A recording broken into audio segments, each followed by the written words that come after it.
ko doon sa TikTok. Kawawa, sobrang naawa ako kay PBBM.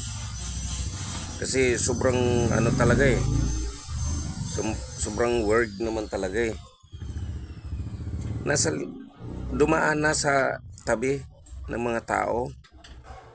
Sa market yata yun, isang market yung banda.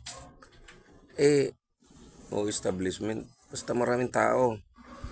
Pero wala man lang ni isa na sumalubong sa kanya, kumamay sa kanya. Tapos, nanghimaywang na nga lang siya eh. Halata naman talaga. Halatang nagalit siya nang wala man lang sumalubong sa kanya. Halatang napahiya siya sa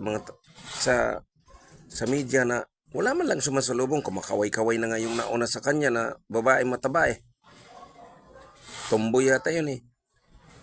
Kumakaway-kaway pa eh. Sisigaw pa eh. Para mapansin lamang. Pero wala talagang pamapansin. Ano ibig sabihin nun? Iba't ibang lugar ng pinupuntahan nila pero ang pinagsisigawan, hindi siya.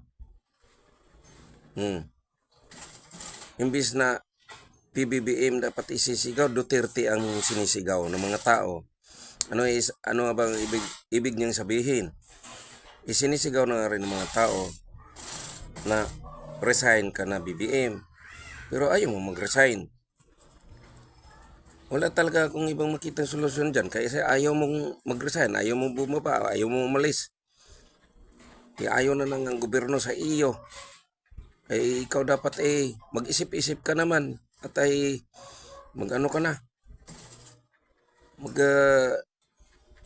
Magbalot-balot ka na ga. Kung ayaw mo magbalot-balot, o di pirmahan mo na. Pirmahan mo na maging Mindanao Republic na. Ang Mindanao. Para hati na kayo. Ang gusto niyang magpresidente doon, si Duterte. Ikaw naman gusto magpresidente dito ka sa Luzon. Hati-hati kayo. At para wala kayong gulo. Kapalan na lang ng mukha kahit ayaw na ng tao sa iyo eh. Kaya dapat hatiin mo na. Kung gusto mo maglingkod, magserbisyo pa bilang presidente ng Luzon, o di hatiin mo na. Yan lang ang solusyon para kanya-kanya na lang kayong magpresidente sa maliit na bayan. Okay?